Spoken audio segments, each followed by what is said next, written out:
905번째 책 소개입니다. 책에서 일부 내용을 발췌하여 소개드립니다. 책 제목 마음 근육 튼튼한 내가 되는 법. 저자 박상미. 출판일 2024년 3월 4일. 상상빌더 한 줄 요약. 마음 근육 키우는 방법을 알자. 책 소개. 쉽게 상처받고 인간관계에 지친 당신을 위한 마음 근육 키우기. 몸을 건강하게 하기 위해 근육을 기르듯 마음 건강을 위해서는 내 마음의 근육을 튼튼하게 만들어야 한다. 얇고 잘 깨지는 마음 그릇 때문에 상처받고 아파하는 이들을 위해 심리상담가 박상미가 오랜 상담 경력을 바탕삼아 마음 치유에 관한 모든 것을 마음 근육 튼튼한 내가 되는 법 한 권의 책에 담아냈다. 저자 소개. 저자 박상미. 심리치료사. 심리상담가이자 문화심리학자다. 현재 한양대학교 일반대학원 협동과정 교수, 한국이미치료학회 부회장 및 수련감독, 심리치료 교육기관 힐링캠퍼스 더공감 학장이다. 문학, 상담심리학, 대중문화, 문화심리학을 전공했고 한양대학교에서 박사학위를 받았다. 독일 학술교류처 DAAD 장학생으로 선발되어 독일에서 연구했다. 독일에서 빅터 프랭클 의미치료 로고테라피의 놀라운 치료 효과를 체험한 후 수련을 받고 의미치료 교육에 앞장서고 있다.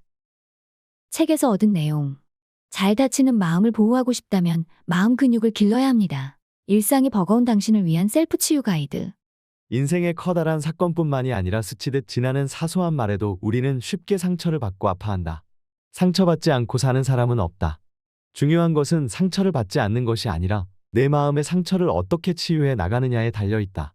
마음 근육이 튼튼한 사람은 때때로 아픈 순간이 찾아오더라도 흔들리지 않는 삶의 중심을 잡을 수 있다. 과거의 상처가 나를 괴롭힌다고 느끼는 순간이 있다면, 내 마음 그릇이 작고 얇아 쉽게 깨지고 아파한다면, 타인의 시선과 말에 더 이상 상처받지 않는 강한 내가 되고 싶다면 이 책을 추천한다. 마음 근육 튼튼한 내가 되는 법을 읽어내려가는 동안 당신의 마음속에 놀라운 치유 능력이 잠들어 있었다는 것을 깨닫게 될 것이다. 마음 근육 튼튼한 내가 되려면 건강검진 받을 때 마음도 스캔해 볼 순 없을까요? 그렇게 진단을 받고 문제가 있으면 치료도 받고 싶습니다. 내 얘기를 잘 들어주고 잘 지켜주는 사람을 만나기란 참 어렵습니다. 근육을 우리말로 힘살이라고도 합니다. 우리 몸이 힘을 쓰게 하는 살이라는 얘기지요. 근육을 기르지 않으면 우리 몸은 힘을 발휘할 수 없습니다. 근육 덕분에 바른 자세가 유지되고 관절도 움직일 수 있어요. 내장 기관을 움직이는 것도 근육입니다. 근육량이 증가하면 열량 소비가 활발해지고 기초 대사량이 증가하죠. 반면 근육량이 감소하면 당뇨병이 생길 확률이 높아지고 복부지방이 늘어 심혈관 질환이 생기고 노화도 빨리 진행됩니다. 그래서 우리는 어떻게든 몸의 근육을 기르기 위해 애를 씁니다. 우리 마음에도 근육이 있습니다. 마음의 힘살을 기르지 않으면 어떻게 될까요? 마음의 힘을 발휘할 수도 없고 불안과 우울에 시달리며 마음의 노화가 빨라집니다. 마음이 늙는다는 건 의욕이 꺾인다는 뜻이에요. 그러면 포기하는데 익숙해집니다. 잘 다치는 내 마음을 보호하기 위해서 사람을 피하게 되고 혼자만의 방으로 점점 더 숨게 됩니다. 그 방에서 우울이라는 이불을 덮고 깊은 잠에 빠지는 거죠. 그러면서 스스로 안심시키려 했습니다. 잘 다치는 마음을 보호하고 싶다면 마음 근육을 길러야 합니다. 마음 힘살에서 긍정 에너지를 발산해야 하며 내 인생의 기초 대사량을 증가시켜야 해요. 마음이 지쳐있을 때는 만사가 귀찮아지고 모든 게 두렵고 피하고만 싶어집니다. 몸을 건강검진 받듯이 마음도 정기적으로 검진을 받아 건강을 유지해야 합니다. 평소에 스스로 마음 근육을 기르는 연습을 해야 합니다. 내 마음의 근육량은 얼마나 될까요? 마음 힘살을 길러야 긍정 에너지를 발산할 수 있고 관계를 살리는 기초 대사량도 증가시킬 수 있다는 걸 기억하세요. 피하고 싶은 사람, 유형별 대처법. 왜 우리 회사에는 이상한 사람들이 많은 걸까요? 많은 사람이 제게 이런 고민을 털어놓아요. 정말 신기한 사람들을 발견한 것처럼. 하지만 이 책을 읽고 나면 질문이 이렇게 바뀔 거예요. 어딜 가든 나와 다른 사람이 많은 거겠죠? 우리는 주변 사람들이 내 마음을 잘 알아주고 나에게 잘 대해주길 원하죠. 나뿐만 아니라 누구나 그래요. 하지만 그건 불가능해요. 나도 모든 사람을 좋아하고 잘 대해주고 그의 마음을 다 이해해주면서 살진 않잖아요. 그러면서도 왜 남이 나한테 그렇게 해주기를 기대하는 걸까요? 대인관계에서의 만족도는 기대와 현실의 상관관계로 나타나요. 현실에 비해 기대가 클수록 만족도가 낮아지는 거죠. 모두와 잘 지내는 건 불가능해요. 당장 가족만 봐도 알 수 있죠. 3에서 4년 뜨겁게 연애하고 결혼해서 10년 넘게 산 부부도 서로의 마음을 모르고 자기가 낳은 자식 마음을 부모가 모르잖아요. 타인과 잘 지낸다는 것은 어떻게 지내는 걸까요? 자신이 좋아하지 않는 사람과 적당히 잘 지내는 건 노력해본다 할지라도 자기를 싫어하는 사람과 매일 얼굴 보며 일해야 한다면 계속 얼굴 보며 살아야 한다면 그건 어떡하나요? 적당한 거리를 유지하면 됩니다. 인생을 살면서 마음을 털어놓을 만큼 가까운 친구는 평생 5명 사귀기도 어려워요. 5명을 가진 사람이라면 인생을 정말 잘 살았고 앞으로도 잘 살 가능성이 높은 거래요. 저도 아직 5명은 못 채웠어요. 피하고 싶은 사람과 매일 얼굴 보고 일해야 한다면 유형별로 이렇게 대처하세요. 첫째, 질투와 시기심이 강한 사람. 내 입으로 내 자랑을 하지 않는 게 중요해요. 자극할 필요가 없어요. 더불어 적절한 시점에 상대가 가진 진짜 장점 하나를 찾아내서 먼저 칭찬해주면 시기심으로 인한 해코지를 면할 수 있어요. 질투와 시기심이 강한 건 능력은 없고 칭찬은 받고 싶은데 그럴 일이 없고 남은 에너지를 시기하고 질투하고 험담하는 데 쓰기 때문이거든요. 그런 사람에겐 칭찬 한번 해주세요. 돈 드는 일도 아니잖아요. 둘째, 불평불만이 많은 사람. 가까이 두면 무척 피곤한 사람이죠. 부정적 에너지는 전염되기 마련입니다. 가능한 한 가까이 하지 말고 맞장구 치지 말고 충고도 하지 마세요. 반응을 안 보이면 눈치 보다가 조심하게 되어 있어요. 셋째, 상사에게 아첨하는 사람. 나에게 직접적인 해를 끼치는 것이 아니므로 그냥 두는 게 좋습니다.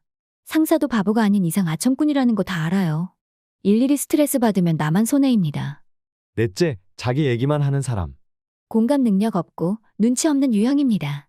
이런 사람이 상사면 진짜 피곤하죠. 누구에게나 존중받는 사람은 남의 말을 귀 기울여 듣는 사람이지 혼자 떠드는 사람이 아니에요. 본인도 남들이 자기를 인정하지 않는다는 걸 잘 알아요. 그래서 인정받고 주목받으려고 발악하는 거예요. 이런 유형은 무시하고 외면한다 해서 증상이 나아지진 않습니다. 열심히 들어주진 말고 재미없는 표정으로 눈만 응시하고 들으면 됩니다. 어쩌다 그가 남의 말을 잘 듣고 있는 순간이 포착되거든 화끈하게 칭찬해주세요. 이렇게 경청해주는 사람과 대화하면 자꾸 대화하고 싶어지는데 자기 말만 하는 사람을 만나면 정말 피곤하더라고요. 그런 경험 없으세요? 그 피곤한 사람이 자기라는 건 아마도 모를 겁니다. 하지만 또 칭찬받으려고 적어도 내가 있는 자리에서는 남 얘기도 좀 들으려고 노력은 할 거예요. 다섯째, 예의 없고 고집스러운 사람. 최대한 거리를 두고 업무적인 얘기만 하면 됩니다. 단, 말도 행동도 더 예의 있게 대하는 것이 포인트예요. 고집을 부려도 꺾으려 하지 말고 원래 저런 사람이라고 마음속으로 매일 되새기세요. 그러면 열받거나 마음 상할 일이 없어요. 특히 예의 없는 사람과는 충돌하지 않는 것이 가장 현명한 처사입니다. 내가 그 사람을 바꿀 수 있다는 생각은 착각에 불과하니 당장 버리는 게 좋아요. 바꿔보려고 아무리 노력해도 아무리 잘 대해줘도 바뀌지 않아요. 괜히 조언하거나 충고를 건네는 건 얻는 것 없이 관계만 망치는 지름길입니다. 관계를 살리는 거절의 기술. 어린 시절 우리 집 모든 재산은 어머니 명의였어요. 작은 아파트 하나와 반찬값을 아껴서 붓는 적금 통장이 다였지만 재산세 고지서와 예금 통장에는 어머니 이름이 박혀 있었죠. 아버지가 아내를 사랑하고 존중해서 아내 명의로 해준 것이었느냐, 그건 아니었습니다. 아버지는 거절을 못하는 성격이었어요. 몸으로 도와야 하는 일은 물론이요, 돈과 관련된 일도 마찬가지였습니다. 어머니의 증언에 따르면 마누라 몰래 보증 서기가 아버지의 특기였다고 합니다. 당신은 신원보증보험 같은 게 없던 시절이라 신원보증을 서달라고 찾아오는 사람이 많았습니다. 종가의 종손인 아버지에게 촌수를 따지기 힘든 친척들까지 서류를 들고 찾아오곤 했어요. 그러다 보니 거절하기 곤란해서 선보증 때문에 단칸방에서 시작해 처음 산 아파트를 잃는 사고가 터졌습니다. 그 후 모든 재산이 어머니 명의가 됐어요. 아버지 스스로 거절 못하는 병으로부터 가족을 지키고자 내린 결단이었습니다. 아버지의 성격을 그대로 물려받은 자식이 하나 있었으니 바로 접니다. 아버지는 거절의 기술을 제게 가르치려 애쓰셨습니다. 부탁에는 두 가지가 있다. 몸으로 할 일과 돈으로 할 일. 남의 부탁을 들어주느라 내 몸이 힘들어지면 정작 나를 위해서 투자할 시간과 에너지를 잃게 된다. 남을 위해서 나에게 피해주는 일은 하지 마라. 그러면 인간관계가 부담스러워진다. 돈 부탁을 받으면 내가 가진 현금 안에서 당장 없어도 불편하지 않을 만큼의 돈을 주고 아까워하지도 돌려받을 생각도 하지 마라. 단 거절당한 사람이 수치심을 느끼지 않도록 말과 표정에 진심을 담아라. 당장은 원망할 수 있겠지만 시간이 지나면 고마워하게 된다. 원하는 만큼을 얻지 못해서 끝까지 원망하는 사람은 인연이 거기까지인 사람이다.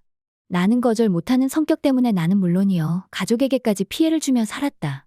내가 거절하면 관계가 깨질까봐 두려워서 그랬다.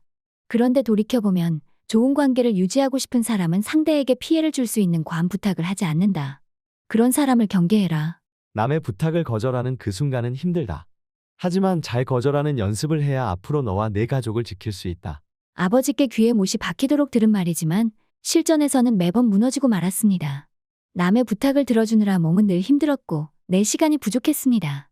돈을 빌려달라는 친구에겐 적금을 깨서라도 빌려줬고 내게 돈이 없을 땐 다른 이에게 빌려와서 건네주기도 했습니다. 돌려받지 못한 채 관계만 깨진 경우도 수차례였습니다. 아버지의 말씀은 하나도 틀린 게 없음을 나는 아버지가 경고한 상황을 직접 겪고 나서야 깨닫기를 반복했습니다. 논어 공야장 편의 미생고 이야기가 나옵니다. 미생고는 곱고 솔직하기로 소문난 사람이었습니다. 어느 날 이웃이 미생고에게 식초를 빌려달라고 요청했는데 미생고에겐 식초가 없었어요. 그는 옆집에 가서 식초를 빌려다가 이웃에게 줬습니다. 이를 들은 공자가 말했습니다. 누가 미생고를 곶다고 하는가? 공자는 미생고의 행위가 정직하지 않다고 평한 것입니다. 이에 대해 먼저 정약용은 이렇게 봤습니다. 미생고는 이웃에 가서 식초를 빌릴 때 자신이 쓸 것처럼 했을 것이고 이것은 정직하지 못한 것이다. 사마광의 제자로 송대 유학자인 범조우는 이렇게 말했어요. 있으면 있다 하고 없으면 없다고 하는 것이 고듬이다. 돌이켜보면 거절하지 못하고 상대의 요구를 무조건 수락하려고 애썼던 건 넌 역시 착해. 좋은 사람이야. 라는 말을 듣고 싶다는 욕망 때문이었습니다. 남에게 좋은 사람이기 위해서 나에게 얼마나 나쁜 사람이었는지 모릅니다. 들어주면 내가 힘들어질 부탁, 시간이든 돈이든 내게 여유가 없는데도 거절하기 힘들어서 수락한 부탁은 선행이 아니라 나의 진심을 속인 위선이었습니다. 자신에게 솔직할 필요가 있습니다. 힘들고 여유가 없는데도 도움을 줬는데 그에 합당한 인사를 받지 못했다고 상대를 원망한 적은 없나요? 진심으로 기쁘게 수락할 수 있는 경우가 아니라면 진심을 담아서 지혜롭게 거절하는 것이 상대와 나의 관계를 살리는 길입니다. 나를 지키는 거절의 용기. 특히 가까운 사이일수록 거절하는 용기가 필요합니다. 거절의 기술이고 나발이고 아무리 배우고 다짐해봤자 소용없는 관계가 있습니다. 바로 가족입니다. 기혼자들은 부모 부양 문제를 둘러싼 갈등, 형제가 돈을 빌려달라고 요청하거나 보증을 서달라고 할 때 어떻게 해야 하는지 고민이 많습니다. 그리고 청년들은 집안 형편을 생각하면 돈을 벌어야 하지만 내가 하고 싶은 일을 하고 싶어서 괴롭다는 사람이 많습니다. 가족 간에는 말로 요구받지 않아도 내 도움이 필요한 가족의 마음을 읽어버려서 스스로 괴로운 경우가 많지요. 살다 보면 나의 행복을 포기하고 가족을 위해서 희생을 선택해야 하는 순간이 있습니다. 하지만 이 경우에도 가족의 요구 또는 나 스스로 선택한 희생이라는 결정을 잘 거절해야 하는 경우도 있습니다. 대학에서 강의를 하다 보면 이런 고민을 하는 학생들을 많이 만납니다. 영상 제작과 연출에 탁월한 재능을 보이는 여학생이 있었습니다. 장학금을 타기 위해 학점 관리를 열심히 하는 학생이었죠. 그런데 그 아이가 위궤양으로 쓰러졌습니다. 알고 보니 주말에 호프집에서 8시간씩 일을 해야 하루 2끼를 겨우 먹을 수 있는 형편의 고시원에서 생활하고 있었어요. 아이는 대학에 다닌다는 사실만으로 가족에게 죄책감에 시달리고 있었어요. 어느 봄날 연구실에 불쑥 찾아와서는 싱글맘으로 살아온 가난한 엄마와 여동생을 위해서 대학을 그만두고 취업을 하겠다더군요. 가수 인순이 씨와 인터뷰가 예정돼 있는 날이었습니다. 혼혈이라는 조건 빼고 아이의 성장 배경은 인순이 씨와 비슷한 점이 많았어요. 인순이 씨 인터뷰 가는데 나 좀 도와줄래? 너처럼 사진 잘 찍는 아르바이트생이 필요해. 동행을 청해 인터뷰 장소에 갔습니다. 옆에 앉아서 인순이 씨가 성장해온 이야기를 듣는 것만으로도 아이가 스스로 답을 찾을 수 있을 것 같아서였죠. 비슷한 환경을 잘 건너온 어른의 한마디가 지금 수렁에 빠진 그 아이에게 튼튼한 사다리가 돼줄 수도 있으니까요. 인순이 씨는 중학생 때부터 가장 노릇을 하느라 고등학교 입학을 포기하고 돈을 벌어야 했던 이야기를 들려주었습니다. 한참 듣고 있던 아이가 결국 울음을 터뜨리고 말았어요. 왜 우느냐고 묻는 인순이 씨에게 자신의 이야기를 털어놓기 시작했어요. 제 꿈을 이루려면 계속 공부해야 하고 유학도 가고 싶은데 엄마와 동생을 생각하면 당장 돈을 벌어야 해서 너무 괴로워요. 얘야, 지금 엄마는 엄마가 선택한 자기 인생을 살고 있는 거야. 미안해할 일이 아니야. 내가 너무 착한 거야. 나는 너를 충분히 이해하겠어. 근데 좀 이기적으로 생각할 필요가 있어. 내가 성공해서 나중에 엄마한테 잘해야지. 지금 엄마 생각하느라 학업을 포기하면 잃는 게 너무 많아. 그럼 나중에 엄마를 어떻게 먹여 살릴 거야? 엄마랑 동생이 지금 늪에 빠져 있다고 생각해서 내가 그 늪에 들어가면 셋 다 죽어. 내가 얼른 튼튼한 끈을 구해서 엄마랑 동생을 구해줘야지. 내가 지금 동생 키우겠다고 학교를 그만두는 것은 바보짓이야. 나도 나랑 13살 차이가 나는 동생이 있어. 나 걔 키우느라 고등학교에 못 갔어. 동생 키우고 시집까지 다 보냈어. 후회하지는 않아. 하지만 모든 것을 챙겨주는 나 때문에 동생이 자립심을 가지지 못할 수도 있다는 사실을 뒤늦게 알았어. 동생은 지금도 내게 의존해. 내 잘못된 판단이 동생의 자립심을 길러주지 못한 거야. 그럼 가족 간의 관계도 힘들어질 수 있어. 그건 내 잘못이야. 지금은 너 자신의 발전을 위해서 눈을 질끈 감을 필요가 있어. 저는 돌아서서 숨죽여 짐을 챙기며 아이가 그녀의 품에 안겨 울 수 있는 자리를 내줘. 같은 아픔을 겪어본 사람이 주는 위로는 에너지가 다르지요. 아이는 그 뒤로도 열심히 학교에 다니게 되었습니다. 환경이 만들어준 죄책감 때문에 가족을 위해서 자신의 불행을 선택할 뻔했던 아이는 자기 내면의 요구를 용기 내 거절할 수 있게 됐어요. 형편이 나아진 건 아니지만 아이의 어머니도 동생도 누구도 불행해지지 않았습니다. 분노란 내가 독을 마시고 상대가 죽기를 바라는 것. 상담을 하다 보면 상대에 대한 배신감과 그로 인한 자괴감, 복수하고 싶은 마음, 치밀어 오르는 분노 때문에 심장통이 느껴질 정도로 마음이 아프다는 사람들을 많이 만납니다. 분노하는 마음을 그대로 방치하면 육체의 질병으로 옮겨가기 쉽습니다. 마음의 상처로 인한 스트레스가 폐렴의 원인이 된다는 연구 결과도 있어요. 오래전에 저도 비슷한 감정을 느낀 적이 있습니다. 어떤 사람으로 인해서 회복이 불가능한 것들을 잃었고 배신감에 치를 떨었죠. 키 161cm에 52kg이었던 저는 4개월 만에 43kg이 됐고 밤에는 악몽에 시달리다가 30분마다 잠에서 깼어요. 몸이 급격히 쇠약해지자 저 스스로를 비난하기 시작했죠. 바보 같은 너는 먹을 자격도 없어. 일하는 시간을 제외하고는 모든 시간을 어떻게 복수할까와 자신을 비난하기에 썼습니다. 열심히 종교에 매달렸어요. 주기도문을 외우다가 우리가 우리에게 잘못한 사람을 용서하여 준 것 같이 우리 죄를 용서하여 주시고에 이르면 목소리가 안 나왔어요. 저는 용서 못해요. 그러니 신께서도 저를 용서하지 마세요. 기도하기를 포기했죠. 차라리 말을 말지 용서하라고, 잊으라고 쉽게 말하는 주변 사람들로 인해 더 상처를 받았고요. 분노하며 원한을 품는 것은 내가 독을 마시고 상대가 죽기를 바라는 거예요. 미국 작가 말라키 메코트가 한 말입니다. 상대는 저희 존재조차 잊은 듯 잘 살고 있는데 저는 스스로 독약을 원샷하고 상대가 망하거나 죽기를 바라고 있었던 거죠. 과거의 지옥에 갇혀서 저승사자 꼴을 하고 있는 건 바로 나였어요. 나를 배신한 사람의 불행을 바라며 내 시간과 감정을 쏟은 건 복수가 아니라 나를 죽이는 것이었어요. 분노는 우리를 과거에 덫에 갇히게 합니다. 해결할 수 없는 상대에 대한 분노는 자신에 대한 분노로 옮겨와서 자존감을 파괴하고 현재에 대한 판단력을 마비시킵니다. 대인관계 공포증도 생기죠. 걱정과 두려움 때문에 미래의 문은 열 수조차 없습니다. 그렇다면 분노는 무조건 참아야 할까요? 분노를 참는 건 고통을 더 증폭시킵니다. 깨어있을 땐 호흡곤란, 혈압 상승, 심장박동수 증가, 육체적 고통을 일으키고 겨우 잠들면 렘수면 상태에서 악몽에 시달리느라 근육도 쉬지 못해서 근육통이 생깁니다. 분노를 표출하지 못하고 우울이 심해지면 자아 기능이 급격히 낮아져서 실수를 연발하고 크고 작은 사고를 일으킵니다. 집중력, 판단 능력, 감정 조절 능력, 미래 예측 능력도 급격히 떨어집니다. 상대에게 큰 상처를 받았다면 내 마음속에 일어나는 고통과 분노의 감정을 거부하지 말고 당연히 일어나는 감정이라고 인정하세요. 분노는 무의식에서 일어나는 감정입니다. 다고 사라지는 게 아닙니다. 상대가 가까운 관계였다면, 특히 가족이라면 고통이 더 크고 오래갑니다. 관계의 죽음도 죽음입니다. 애도의 시간이 필요합니다. 애도의 시간을 충분히 가지지 않고 관계를 정리할 수는 없어요. 단, 자기 비난은 금물입니다. 분노를 없애려는 무모한 노력을 멈추고 그 분노를 자연스러운 감정으로 받아들이세요. 하지만 이미 다친 나를 보호하기 위해서 분노를 행동으로 옮겨서는 안 됩니다. 분노가 행동이 되는 순간 예측 불가능한 위험이 내 인생에 더 큰 상처를 낼 수도 있습니다. 분노는 상대를 죽이는 게 아니라 나를 죽입니다. 나를 고통에 빠뜨린 상대 때문에 더 많은 것, 아니 내 전부를 잃을 수도 있어요. 상대가 오늘을 살며 미래의 문을 열고 있을 때 나는 과거의 방에 갇혀서 산다면 얼마나 억울한가요? 그렇다면 내 마음에서 일어나는 분노를 어떻게 다루어야 할까요? 분노의 감정을 거부하지 말고 당연히 일어나는 감정이라고 인정하세요. 무의식에서 일어나는 분노의 감정을 가만히 바라보세요. 무의식의 감정을 의식의 영역으로 가만히 끌어와서 침착하게 대화를 한번 해봅시다. 우선 종이에 적어보세요. 나의 솔직한 감정을 객관적으로 바라볼 수 있게 됩니다. 글로 적힌 내 감정을 제3자의 눈으로 바라볼 수 있게 되는 거죠. 나는 왜 분노하는가?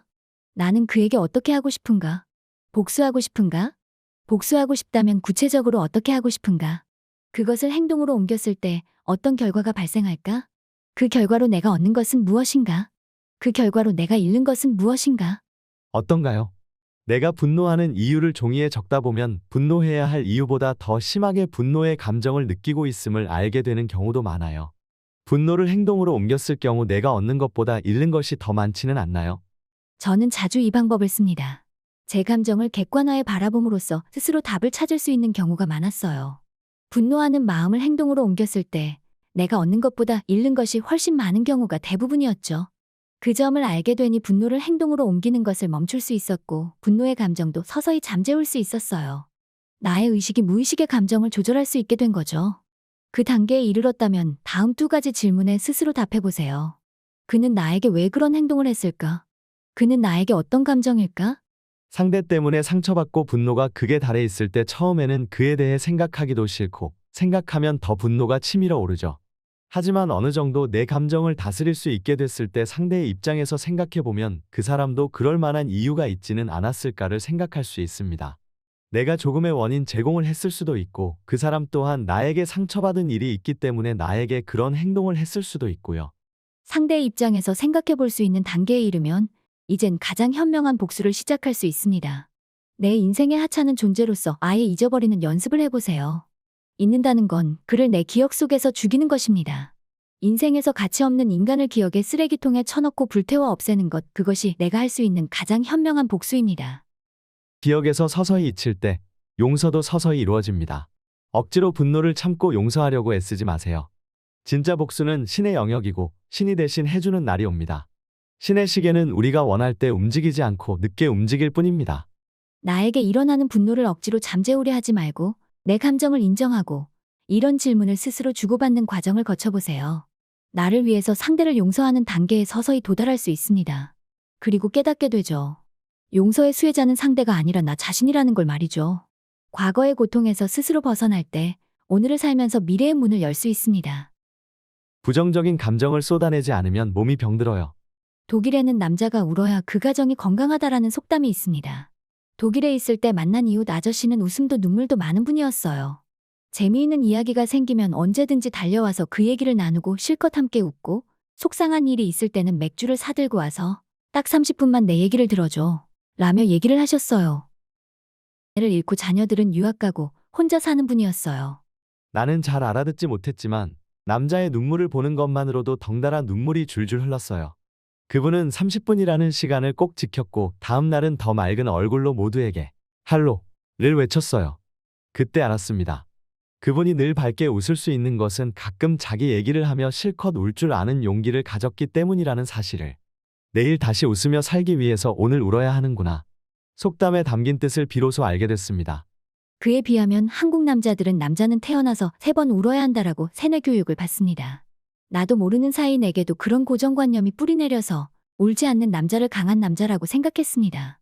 그런데 상담 현장에서 눈물 흘리는 중년 남성들을 만난 뒤로는 한국 남자들이야말로 더 많이 울어야 한다고 생각하게 됐어요. 한국의 아버지들이 병드는 이유는 남자는 울어선 안 되고 늘 강해야 한다라는 사회적 강요 때문입니다. 한때 웃음 치료가 유행한 적이 있습니다. 웃는 것, 물론 좋지요. 하지만 마음속에 눈물이 가득한 사람은 억지로 웃는다고 아픈 마음이 치유되진 않습니다. 내 마음에 쌓인 슬픔을 쏟아내는 데는 운전할 때, 혼자 방에 있을 때, 음악을 크게 틀어놓고 실컷 우는 것이 웃는 것보다 훨씬 더 효과적이에요. 일본에는 실제로 울음 치료과가 있는 병원도 있어요. 마음이 괴로울 때 울지 않으면 장기가 대신 운다라는 말도 있습니다. 슬프고 우울한 부정적인 감정들을 쏟아내지 않으면 내 몸이 병듭니다.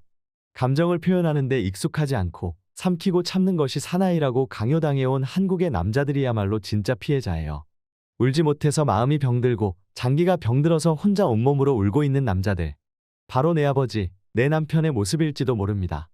눈물을 흘리기 전까지는 몸이 불안한 흥분 상태인 것처럼 느껴지지만 눈물로 감정을 배출하기 시작하면 놀랍게도 자율신경계가 안정 상태로 진입합니다. 일본 도우대학교 의학부의 아리타 히데오 교수는 큰 소리로 우는 것은 뇌를 리셋하는 데 큰 효과가 있다. 암 환자들에게 울음 치료를 했더니 면역력이 높아지고 암세포가 작아졌다. 라는 연구 결과를 발표하기도 했어요.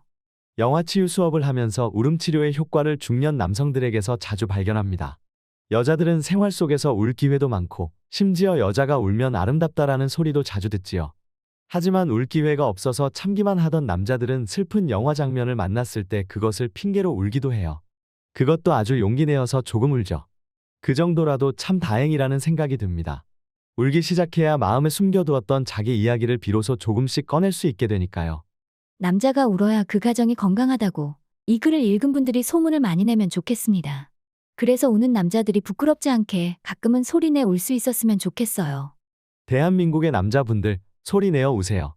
그러지 않으면 당신의 장기가 대신 울어야 합니다. 작은 목표와 잦은 성취가 인생의 기적을 만든다. 습관이 몸에 밴다라는 건 그 행동을 하지 않을 때 더욱 힘든 상황에 처한다라는 뜻입니다. 몸에 배난 좋은 습관을 버리고 내가 바라는 좋은 습관을 유지하는 기억세포를 만들려면 어떻게 해야 할까요? 살 빼자. 규칙적으로 운동하자. 정리정돈 잘하자. 성인이 된 후 매년, 매달, 매주 마음먹지만 매번 나를 자괴감에 빠지게 하는 목표들입니다. 매년 목표 세우고 실패하고 자책하기를 반복하면서도 포기할 수 없는 이 세 가지를 더 나이 들기 전에 습관으로 만들기 위해서 도전을 해봤습니다. 도전 50일째, 결과는 꽤 만족스럽습니다. 5년 동안 서서히 늘기만 했던 몸무게가 2kg이나 줄었고 집은 서서히 깨끗해지고 있습니다. 여기에는 다음 세 가지 수칙이 큰 도움이 됐습니다. 첫째, 막연하게 큰 목표를 세우지 않습니다. 목표가 크고 막연할수록 금방 지쳐버려요. 실천 가능한 하루 목표량을 최소한으로 정하고 조금씩 성취해 나가는 것이 좋습니다. 작은 목표를 달성하면서 몸에 익히면 가속도가 붙어 시간을 늘릴 수 있어요. 5kg 감량하기, 매일 1시간 운동하기, 매일 집 청소하기. 세우는 계획이지만 체력이 안 좋고 몸 움직이는 걸 싫어하고 정리정돈 못하는 나에겐 엄청나게 힘든 일이라는 걸 인정하는 것부터 시작했어요. 내 성향을 무시하고 매일 강요하고 못 지키고 자책하기를 반복하다 보니 스트레스 받아서 폭식하게 되고 매달 인생 최고 몸무게를 찍고 있었거든요. 막연한 목표는 성취 가능성이 작을 수밖에 없으니까요. 실천 가능한 작은 목표를 세우고 매일 성취하는 기쁨을 느낄 기회를 나 자신에게 주어야 합니다. 하루 1만 보 걷기가 아니라 2,000보 걷기, 저녁 금식 또는 6시 이후 음식 안 먹기 대신 8시까지 식사 마치기나 식사 이후 야식 안 먹기, 매일 집 청소하기가 아니라 자기 전 20분간 알람을 맞춰놓고 정리정돈하기. 너무 소심한 계획 같지만 이 정도면 지킬 수 있겠다 하는 나 자신과의 협상에서 고심 끝에 정한 것이었어요. 집 청소를 다 하고 자잘하고 생각하면 생각만으로도 지치고 맙니다. 시간을 정해놓고 그 시간만큼만 정리하고 시간이 되면 멈추는 거예요. 그러면 그 시간에 맞는 규모를 정해놓고 시작하게 되고 집은 조금씩 깨끗해지죠. 2주 동안 어지르고 하루날 잡아서 대청소하고 몸살 나서 끙끙 앓으며 청소는 정말 힘들어 를 외치는 것보다는 훨씬 쉬웠어요. 둘째, 습관을 바꾸려면 같은 행동을 3주 동안 매일 해야 합니다. 3주는 뇌의 습관을 각인시키는 단계입니다. 작은 목표를 세우고 3주 동안은 하루도 어기지 않는 것이 중요해요. 사람의 뇌는 충분히 반복하지 않으면 저항합니다. 그 행동을 입력할 기억세포가 만들어지지 않았기 때문이죠. 새로운 행동이 습관화되는 데는 최소 3주가 걸립니다. 생각이 고정관념을 담당하는 대뇌피질과 불안을 담당하는 대뇌변형계를 거쳐서 습관화하는 뇌관까지 이르는 데 걸리는 최소한의 시간이 3주거든요. 흔히 21일 법칙이라 불리는데 심리학자와 의학자의 연구를 통해 체계화됐어요. 실제 심리치유 프로그램을 진행할 때도 3주 단위로 진행하는데 그게 다 이 때문입니다. 셋째, 3개월 동안 지속합니다. 3주 동안 뇌의 습관을 각인시켰다면 이 습관을 완전히 몸에 배게 하는데 3개월이 걸립니다. 나의 나쁜 습관 1호인 미루기는 바로 크고 막연한 계획 세우기에서 비롯된 것이었어요. 실천이 어려우니 미루게 되고 미루다 보니 습관이 됐던 거죠. 이번 주부터는 7시 30분까지 저녁을 먹은 후 야식 안 먹기, 하루 2,500보 걷기, 자기 전 25분간 정리정돈하기로 목표치를 늘려봤어요. 꽤 할만합니다. 심지어 어제는 6시 30분에 저녁 식사를 끝낸 후 야식을 안 먹었고 계획보다 500보가량 더 걸어서 매우 뿌듯했어요. 이렇게 3개월을 지속하고 나면 몸에 완전히 배서 아마 안 하고는 못 견디지 않을까요? 작은 계획으로 일단 습관을 만드세요. 가속도가 붙어서 시간을 늘릴 수 있답니다. 의미 있는 삶, 이렇게 살자. 어딜 가든 누구를 만나든 사람들은 대인관계가 어렵다고 호소합니다. 성별, 나이, 학력, 사회적 위치를 불문하고 대인관계에서 어려움을 겪지요.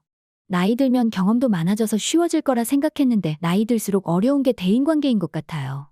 사회생활을 하면서 만나는 많은 사람과 유연하게 관계 맺으며 살아가려면 나부터 만나고 싶은 사람, 관계 맺고 싶은 사람이 되어야 합니다.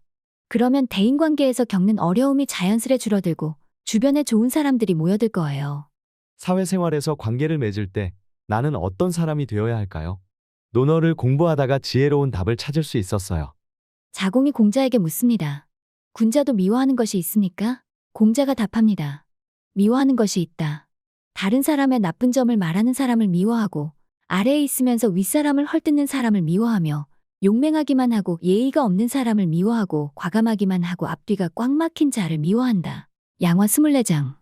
타인을 험담하는 사람, 윗사람을 헐뜯는 사람, 예의 없는 사람, 타인의 말을 듣지 않고 내 생각만 고집하는 사람이 되면 타인에게 미움받는 사람이 되므로 그런 사람이 되지 않도록 노력해야 한다고 공자는 말합니다.